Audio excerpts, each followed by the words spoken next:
Inilah Buletin Dakwah Kafah edisi 408, 5 Rabiul Awal 1447 Hijriah atau 29 Agustus 2025 Masehi dengan judul Pejabat berlimpah harta, rakyat makin menderita.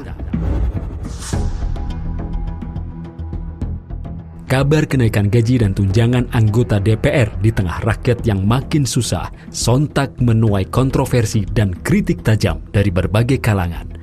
Di tengah kebijakan efisiensi pemerintah, anggota DPR justru menikmati penghasilan dan tunjangan luar biasa. Diberitakan mereka mendapat penghasilan 3 juta per hari, total sekitar 100 juta per bulan. Bahkan diberitakan, pendapatan mereka sebetulnya bukan 100 juta per bulan, tetapi 230 juta per bulan. Diberitakan pula, pajak penghasilan mereka ditanggung negara. Atau dengan kata lain, ditanggung rakyat. Para pejabat negara seperti menteri, wakil menteri, dan komisaris juga mendapatkan penghasilan yang luar biasa. Bahkan komisaris bisa berpenghasilan miliaran rupiah per tahun. Sungguh ironis, fenomena ini menunjukkan miskinnya etika dan tumpulnya nurani wakil rakyat dan para penguasa. Mereka bergelimang harta yang berasal dari pajak rakyat, justru di tengah kehidupan rakyat yang makin menderita. Jabatan sebagai bancaan. Gemuruh suara bubarkan DPR sontak mengemuka. Rakyat mempertanyakan sejauh mana DPR telah bekerja untuk membela rakyat. Apalagi saat ada adegan joget-joget di gedung parlemen, sontak suara rakyat semakin tajam memberikan kritiknya. Selama ini gaji tinggi dan tunjangan besar DPR dan para pejabat negara dinilai tidak berkorelasi dengan kinerja tinggi. Buktinya, rakyat tak kunjung membaik kehidupannya. Justru kemiskinan dan pengangguran semakin tinggi. Ironisnya lagi, banyak pejabat yang terlibat tindak pidana korupsi. Politik demokrasi memang mahal. Modal yang harus dikeluarkan untuk berebut kursi DPR sangatlah tinggi. Tidak mengherankan jika para pejabat berharap dapat mengembalikan modal politik yang telah dikeluarkan dengan berbagai cara, baik dengan cara legal seperti menaikkan gaji dan tunjangan atau melalui cara-cara ilegal seperti suap dan korupsi. Korupsi hari ini bahkan bukan lagi di angka miliaran atau puluhan miliar rupiah, tetapi sudah menembus angka triliunan hingga ratusan triliun rupiah. Demikianlah, jabatan akhirnya dijadikan sebagai bancaan untuk menumpuk pundi-pundi kekayaan meskipun dengan cara-cara haram sekalipun. Jelas, demokrasi adalah sistem politik yang tidak mengenal istilah halal dan haram. Politik dalam sistem demokrasi juga akhirnya tak lebih dari hanya bagi-bagi kursi kekuasaan. Sistem demokrasi sekuler yang diterapkan di negeri ini justru semakin menjadikan negeri ini tak kunjung melahirkan keadilan dan kesejahteraan bagi rakyat yang konon katanya pemilik kedaulatan. Sistem politik demokrasi hanya melahirkan segelintir oligarki yang berkuasa atas kekayaan negeri ini. Melansir Totko, oligarki berasal dari kata Yunani oligarches yang berarti sedikit yang memerintah. Jadi, oligarki adalah struktur kekuasaan yang dikendalikan oleh sejumlah kecil orang. Saat demikian, kepentingan segelintir orang atau oligarki itu tidak mewakili kepentingan orang banyak atau rakyat. Inilah yang terjadi dalam sistem demokrasi.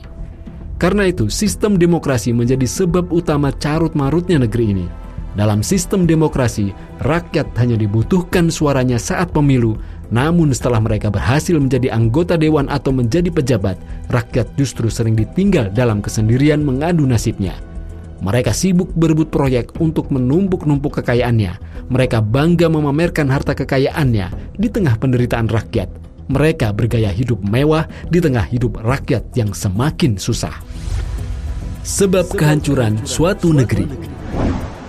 Hidup bermewah-mewah dan bermegah-megahan tercela di dalam Islam, apalagi jika dilakukan oleh para pemimpin dan penguasa. Allah SWT tegas mencela hidup bermegah-megah seperti yang termaktub dalam Quran Surat At-Takasur ayat 1-8, yang artinya, bermegah-megahan telah melalaikan kalian hingga kalian masuk ke dalam kubur. Janganlah begitu, kelak kalian akan mengetahui akibat perbuatan kalian itu. Janganlah begitu, kelak kalian akan mengetahui. Janganlah begitu. Jika kalian mengetahui dengan pengetahuan yang yakin, niscaya kalian benar-benar akan melihat neraka jahim. Sesungguhnya kalian benar-benar akan melihatnya dengan kasat mata. Kemudian kalian pasti akan ditanyai pada hari itu tentang kenikmatan yang telah kalian megah-megahkan di dunia itu. Di lain ayat, Allah SWT juga telah menegaskan bahwa salah satu faktor penyebab kehancuran suatu negeri adalah saat para pemimpinnya hidup mewah dan menentang syariahnya. Demikian sebagaimana firman-Nya dalam Quran Surat Al-Isra ayat 16 yang artinya, jika kami hendak membinasakan suatu negeri, maka kami memerintahkan kepada orang-orang yang hidup mewah di negeri itu supaya mentaati Allah. Tetapi mereka melakukan kedurhakaan dalam negeri itu. Karena itu sudah sepantasnya berlaku terhadap mereka perkataan atau ketentuan kami. Kemudian kami menghancurkan negeri itu sehancur-hancurnya. Ada 4 faktor yang mendatangkan murka Allah SWT terhadap umat-umat terdahulu hingga mereka dihancurkan dan diminasakan. Pertama, ketidaktaatan mereka pada syariah Allah SWT. Kedua, kehidupan para pemimpin dan pejabat yang bermewah-mewahan sementara rakyatnya miskin dan menderita.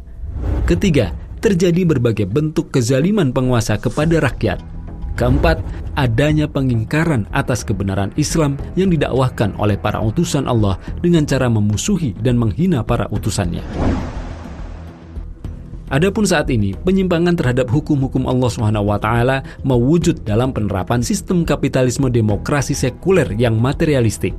Sistem ini jelas-jelas memisahkan pemerintahan dari hukum-hukum Allah SWT. Inilah bentuk nyata penyimpangan negeri ini. Penyimpangan ini sangat berbahaya karena akan menjauhkan dari keberkahan dan ridha Allah SWT. Apalagi ketika ajakan dari para pendakwah agar negeri ini kembali kepada hukum-hukumnya justru ditolak. Mereka malah menuduh para penyeru syariah ini sebagai kaum radikal dan fundamentalis. Ini berarti negeri ini telah sengaja menjauhi Allah SWT. Padahal Allah SWT telah memberikan peringatan tegas bagi orang-orang yang mengingkari perintahnya, sebagaimana termaktub dalam Quran Surat At-Toha ayat 124, yang artinya, siapa saja yang berpaling dari peringatanku atau Al-Quran, sesungguhnya bagi dia kehidupan yang sempit, dan kami akan menghimpun dirinya pada hari kiamat dalam keadaan buta. Kekuasaan adalah amanah dan ketaatan. Dalam pandangan Islam, kekuasaan adalah amanah berat yang harus dipertanggungjawabkan di dunia dan di akhirat. Karena itu, kekuasaan tak elok dan tak layak diperebutkan sebagaimana yang terjadi dalam sistem politik demokrasi. Para ulama dulu justru menolak saat ditawari jabatan dan kekuasaan. Bukan karena jabatan dan kekuasaan haram, tetapi karena mereka sangat memahami beratnya tanggung jawab di hadapan Allah SWT. Sebaliknya, dalam sistem demokrasi sekuler yang menjauhkan agama dari kehidupan, jabatan dan kekuasaan justru diperebutkan mati-matian. Karena itu, hanya dalam Islam para penguasa peduli kepada rakyat dan berakhlak mulia. Sebabnya, mereka menjadikan kekuasaan sebagai amanah dan wasilah untuk menjalankan segala perintah Allah SWT dan menjauhi segala larangannya. Bukan untuk mewujudkan ambisi duniawi. Hal ini antara lain tergambar dalam pernyataan Khalifah Umar bin Khattab radhiyallahu an. Sesungguhnya aku memposisikan diriku terhadap harta Allah seperti wali anak yatim. Jika aku berkecukupan, maka aku akan menjaga diri tidak mengambil harta itu. Jika aku membutuhkan, maka aku akan mengambil sekedarnya saja dengan cara yang baik. Sungguh aku telah diamanahi untuk mengurus urusan umat ini. Jika aku berbuat baik, maka bantulah aku. Jika aku berbuat salah, maka luruskanlah aku. Demikian juga yang dinyatakan oleh Khalifah Umar bin Abdul Aziz dari kekhilafahan Bani Umayyah kepada para pejabat di bawahnya. Ketahuilah bahwa kekuasaan itu bukanlah santapan untuk dinikmati, melainkan amanah. Pada hari kiamat, ia akan menjadi kehinaan dan penyesalan, kecuali bagi orang yang mengambil amanah kekuasaan itu dengan hak dan menunaikan kewajiban yang ada di dalamnya. Khotimah. Oleh karena itu, bangsa ini harus segera menyadari bahwa seluruh masalah di negeri ini disebabkan oleh penerapan ideologi kapitalisme sekuler. Bangsa ini juga harus sadar dan yakin bahwa hanya syariah Allah SWT yang akan bisa menyelesaikan segala problem kehidupan rakyat di negeri ini. Saatnya negeri ini keluar dari hukum buatan manusia menuju pada hukum dan aturan Allah SWT. Caranya dengan menerapkan syariahnya secara kafah dalam seluruh aspek kehidupan.